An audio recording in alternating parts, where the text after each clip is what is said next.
based on rectangular or square shapes, but it's not a cube anymore. It's kind of elongated vertically, so it could represent like a maybe a column in architecture.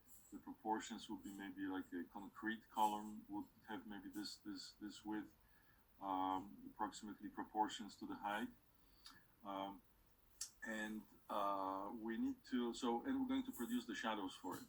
Okay. The book doesn't specify the angles. Okay. So here is the specification for your angles. I would like you to now use the 45-degree angle for the altitude of light.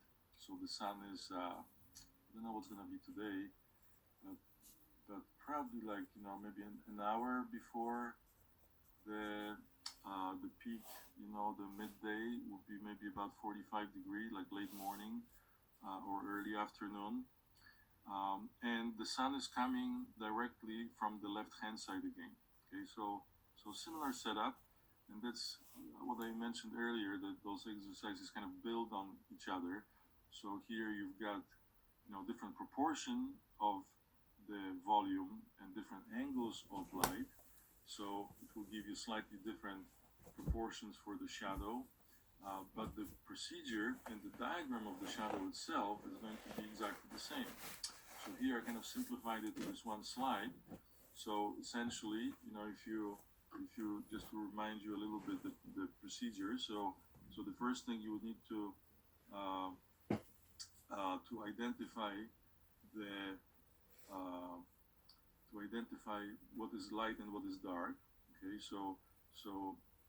again, if I would use those arrows in here,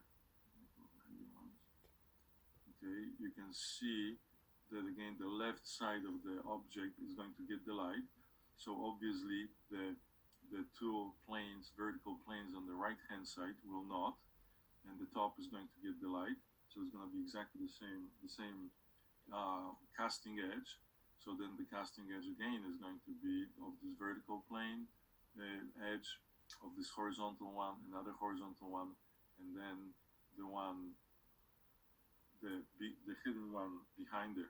Okay, so obviously you're gonna have the shadow casting the shadow of this point, this point, this point, and then the 2 points on the ground, which the shadow of them is already there. And then just simply follow the same procedure, but now with different angles. So to find the shadow of this point, I go through the point, this time at 45-degree, footprint of the point, horizontally in this case, from the left to the right, this is the shadow of this point. And then if you construct the shadows of those 3 points, then you have the shape of the shadow. Okay, and the visible shade on the object is going to be on this plane, and this is your shadow, your cast shadow. Except that, of course, we all just want to render it in lines and hatching. We're not using the washes because this is our vellum exercise. So I was trying to do my best here, representing it, but I didn't. I was rushing a little bit, and I was not able to do actually a perfect job. So I would say that this maybe would be a B if I wanted to be really strict about the line weights and the graphics. This would be maybe a B because the lines are not consistent in here. So to remind you, okay, what they should be, the lines that represent the real three-dimensional edges on the volume would be the heaviest line in the whole drawing. Okay, so those lines here should be the heaviest lines. Then the next level of lines here would be the very shape of the shadow. So you can see that it's the same line weight as the edges of the object. So that's not right. They should be a little bit lighter. And then of course this back edge here is missing with the same level of intensity. So it's not consistent line. It needs to be uniform all the way around. So that's not quite right. And then the lightest would be the construction lines. Okay? And then the hatching would be actually a little bit lighter than the edge of the shadow. So like 4 levels of lines. Edges of the object, edges of the shadow, then the hatching inside of the darker areas, and then the construction lines will be the lightest. Okay, so 4 levels here of line weight variation. And again, the direction of the hatching, make it meaningful. In this case, I made it vertical and horizontal to kind of to reinforce the feeling of those two planes, the vertical plane and the horizontal plane of the ground. Okay, so that should be really clear, and you can see right away how this exercise builds on the previous exercise. Okay, and so if you're not sure later, now maybe it's obvious. You're not sure now, or in a couple of weeks' time, maybe we're going through another exercise, and you're not sure what you did there. Just simply open your portfolio page. Okay, and that's why we're keeping them in those booklets, or you should be keeping them in those bound portfolios. So you have it all in order, and you can go back there and you can see, oh, that's what I've done over there, and you can just simply follow the procedure. And since you've done the drawing earlier, it's a lot easier to remember, and it's a lot easier to kind of follow, the steps because you already went through it. Okay, so really important part of the process. And even a lot of the times, you think you kind of know it, but then 2 days later you don't, or maybe 2 weeks later it kind of goes away. So repeating it a couple times and going back to this word, will really kind of allow you to put it deeper into your system. Okay, so then it becomes more instinctful, and you can be really efficient, producing HD graphics for your project. Okay, so any questions about that? Crystal clear? I have one. Yeah, go ahead. Yeah, I'm sorry, I thought this assignment would be for today, but for today the assignment was just the boxes and the elevation box. That's right. For today, the assignment for today was basically here, was the book exercise on page 88. Okay, just the square box. So yeah, well, there was 3 exercises there, if you remember. So there was 1 page, but there were 3 different exercises on it. There was a drawing that was a cube standing on the ground. Then there was a cube that was lifted off the ground. And then there was a 3rd drawing that was the plan and the elevation view, and we were constructing shadows, on the ground. They were visible on the ground. Okay, I'm sorry, I got confused with the assignment. Actually, I started doing this. Oh, this assignment. Oh, I see. So you already went ahead a little bit. Okay. Yeah. Okay. Well, formally, okay, no problem. Yeah. So you heard me talking earlier that officially they all will be due on Tuesday, our next meeting. Okay, so you're not missing officially anything. Okay, good questions. All right, so now the next page looks a little bit more complicated, and it is, but it's also, you can always think of it as a combination of couple simpler exercises too. So like conceptually, okay, you can always, and I'm gonna show you here, and then we'll make a couple other examples later, but conceptually, you could always divide it into simpler pieces. So if I make a little cut over here, you see I created now a column, right? And I could construct the shadow of this column just the same as I just showed you on the previous page. And the same thing over here. You see I could cut this off.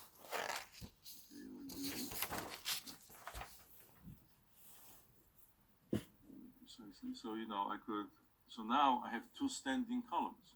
Okay, and I could construct now the shadow for this column, and I could construct the shadow for this column, and then, which is a repetition of our previous exercises.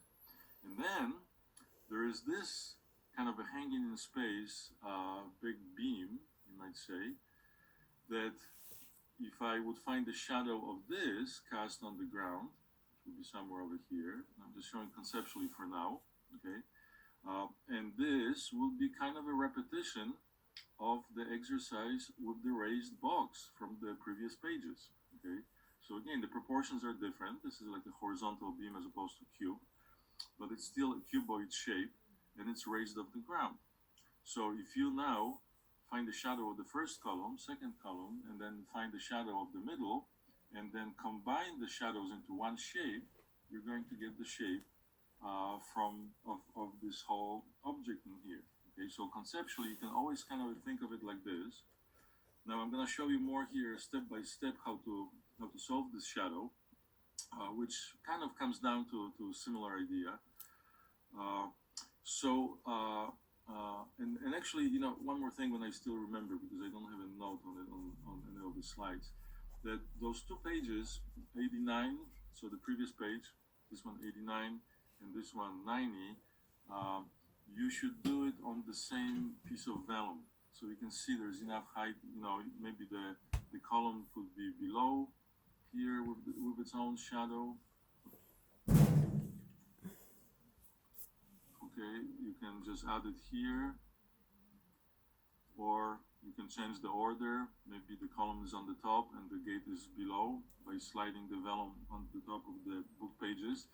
But there's enough space, so let's not waste the space. Just do it on one piece of vellum, and then just simply in your page part, in your title block, there's going to be page 89 and 90. Okay. So the book doesn't specify the direction of light, so I'm going to give you the direction of light here as well.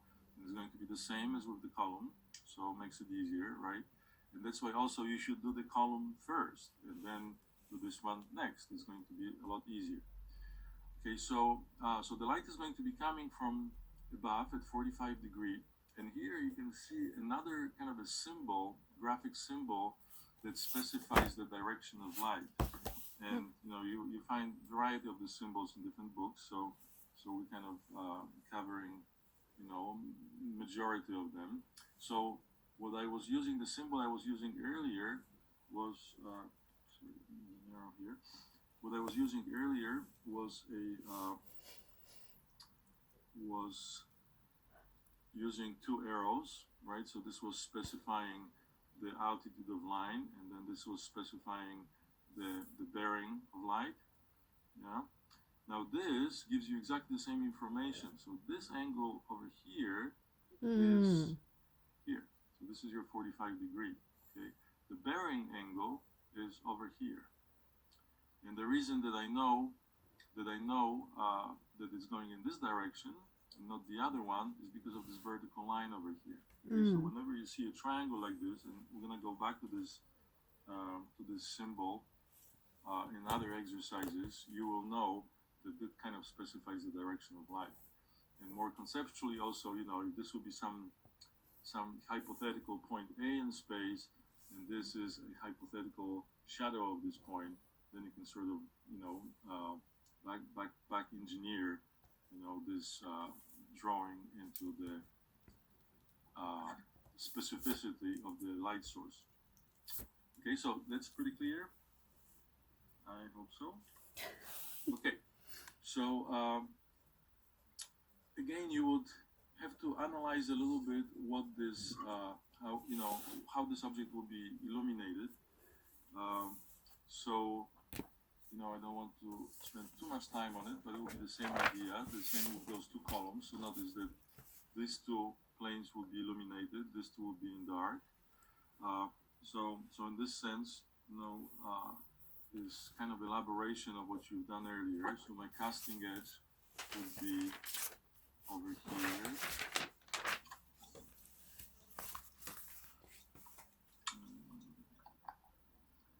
Like this, and then part of it is hidden back there.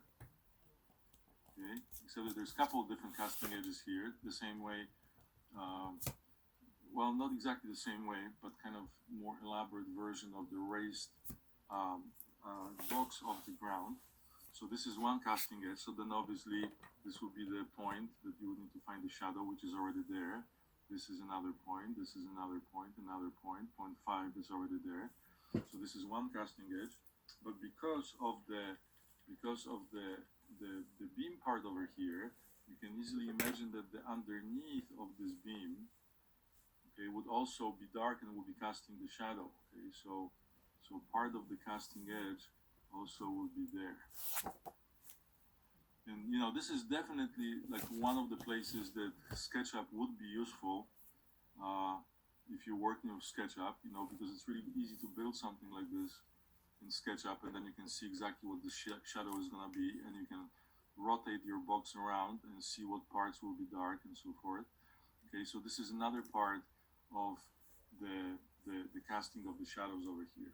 Okay, and again, if I quite realize that for a lot of you it might be hard to really closely follow what I'm showing you over here and visualize these things. So don't worry if maybe this is not 100% clear what I'm showing you right now at all points.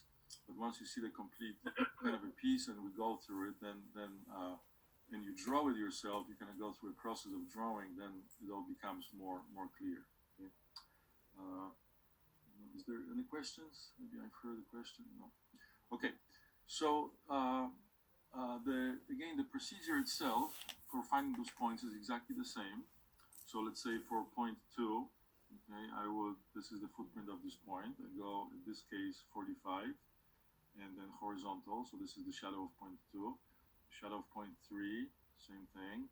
Okay, the footprint of point 3 is here. The line is missing, but if you would draw it, it would work.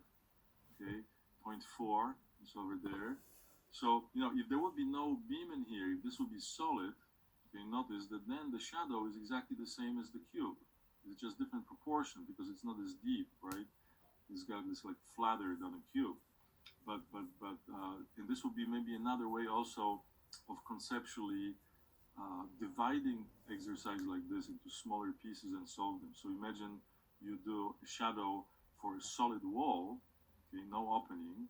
This will give you this shape, and then you will carve in the shape of light that is coming in through this opening. Okay, so different is not just one way of solving any one of those exercises, but there's always different ways. Okay, so this is just the outside of those columns right now. So let me kind of go a little quicker because this is all repetition. Okay, so this is a good slide here to.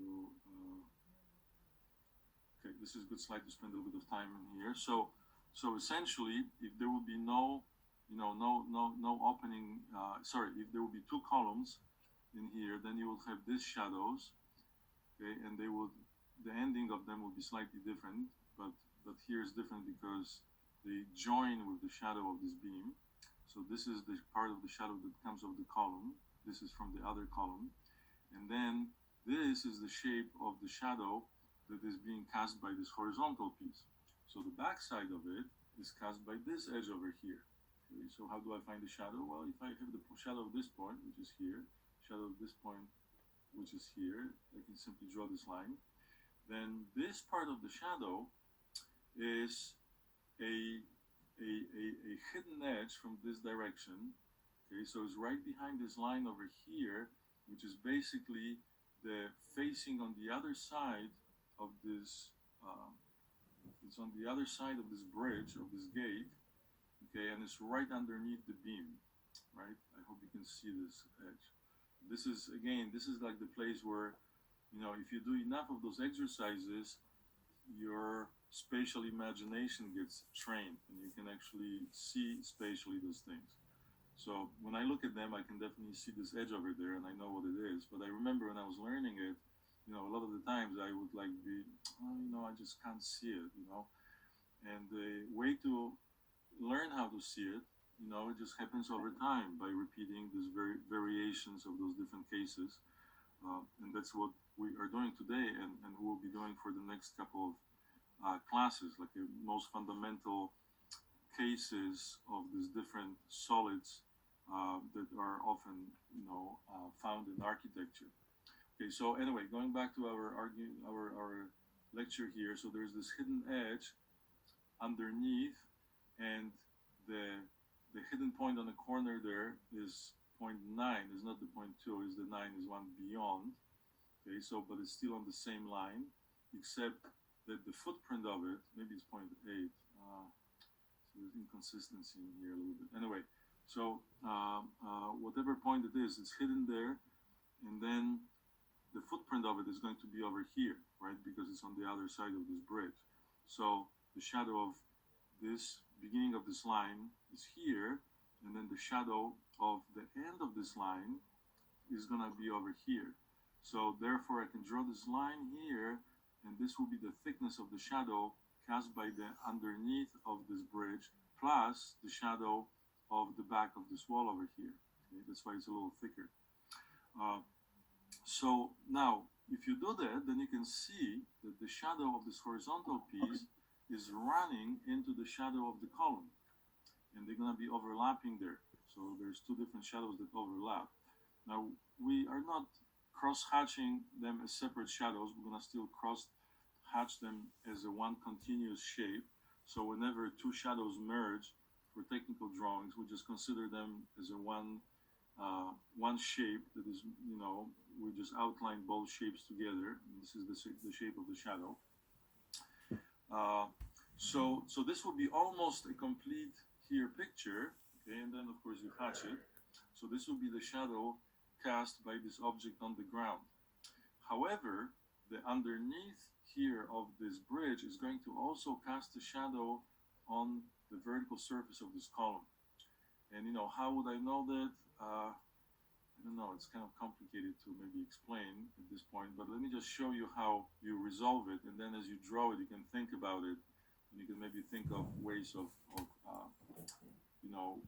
analyzing it so you know that this would happen. And part of the reason that you would know at some point is you see enough of those cases, you kind of know what those patterns would be, okay, or SketchUp. So the way to find, one more step in here, this is also going to be the dark side of this bridge, so it helps to clearly see what is going on in there when you have those darker areas mapped out. Visually now it's a little stands out more, it's easier to see. So now, when you look at the edge here of the shadow cast by the vertical edge of the column, and then when you look at the horizontal edge here of this hidden edge casting the shadow here, they are crossing in this point. And this is actually a really useful point for us to, again, do reverse engineering, that this point is going to be, okay, and if it doesn't make sense to you, don't worry, just kind of file it away. But this point is basically the point in which the shadow of the cast by the horizontal edge on the back there, okay, changes into the shadow cast by the vertical edge over here. So part of this invisible edge is going to be casting the shadow, and then notice here, this comes off this column. This is the shadow cast by this edge. So wherever they meet, this is going to be the change.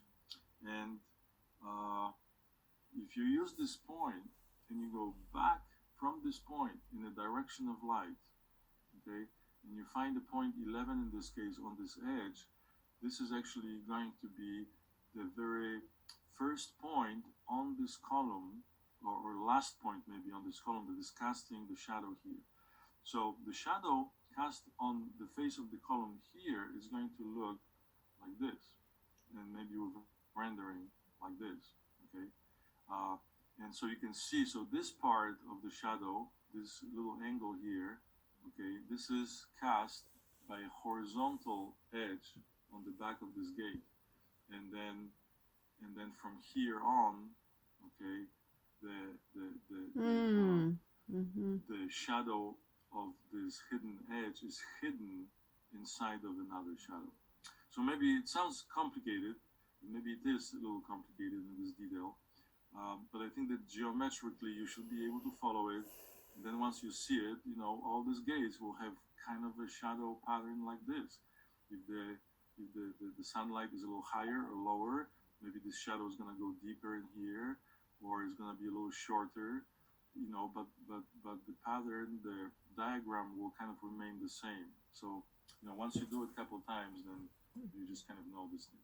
So you should be able to follow the steps in here. I don't know if there is any specific questions about it. Again, if you kind of followed it maybe 80%, you're in good shape. Okay, that's all it takes. And now the remaining 20% you'll digest by the process of repeating it through your drawing.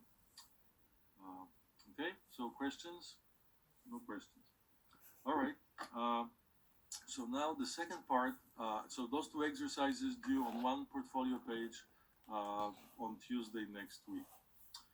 Okay, now my next lecture here is introducing the next assignment for our large portfolio piece. There we go. And I dare to say it's a very fun assignment. Let me go back to slide 1 here.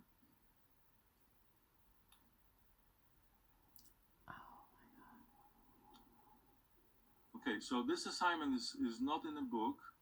I cannot give you a reference page. It's not in the book. So just follow the lecture here. It's not that complicated. Actually, I would say maybe on some level, conceptually, it's less complicated than what I was just showing you. But I will ask you to design a bookshelf that is based on your logo, which kind of implies your initials as well. Okay, remember, your logo was supposed to be based on your initials. So kind of at the point of departure for this bookshelf is going to be your logo and your initials. And I'll show you examples in a moment of what I mean by it. But first thing, I wanted to show you just a bunch of examples of really interesting bookshelves. Okay, maybe I won't talk a lot about all of them, but I just wanted to show you some for inspiration and just see the possibilities of it.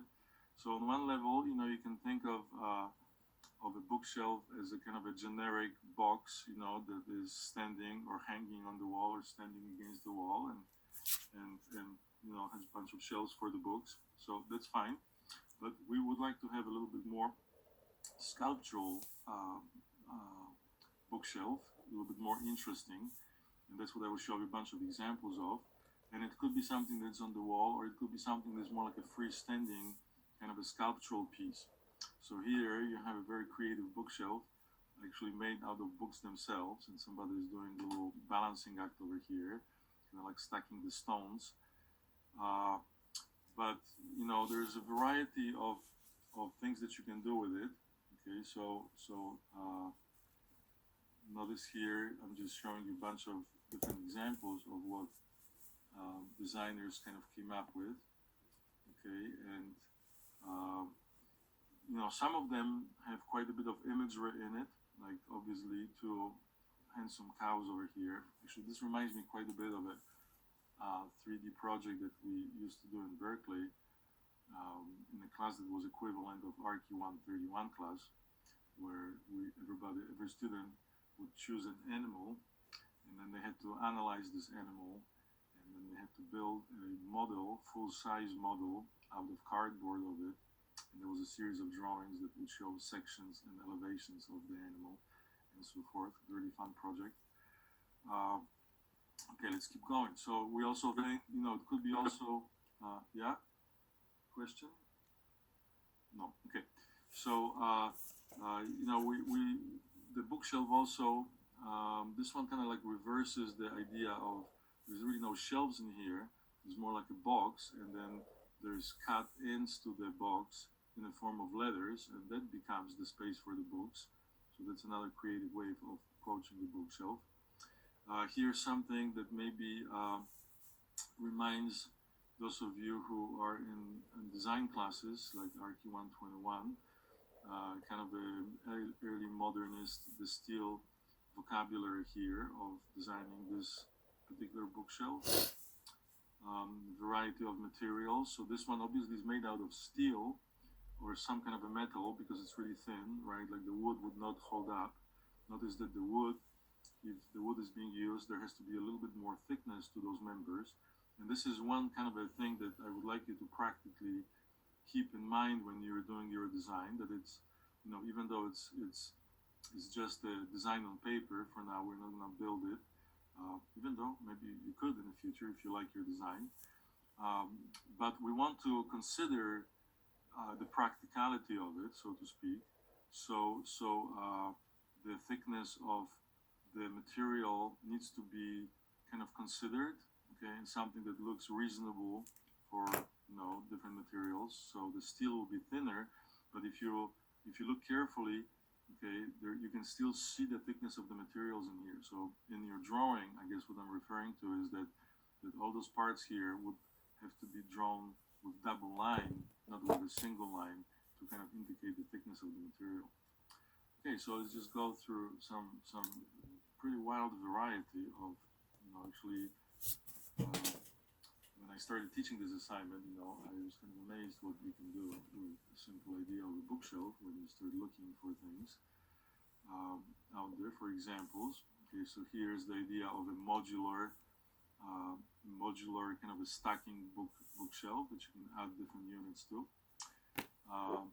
Here, another kind of a not modular to some extent, but made out of independent elements that then you can do different configurations of, for instance. And here, built-in type of bookshelf. And notice, even though this one is pretty generic, it's just those kind of a same height shelves and everything is based on square, but then it's got kind of a design touch to it by varying the composition of shelves inside of those squares. So notice every one of those squares here is a little bit different, and that's maybe where the kind of a design part of it comes from. Okay, here more of a freestanding bookshelf, and very kind of a modernist. Okay, notice all of them, and I remember from previous semesters, this is definitely something that I keep commenting on, bringing this idea of variety of sizes in your composition, small, medium, and large. Okay? So notice most of these designs, there could be some repetition of certain heights of the shelves, but there's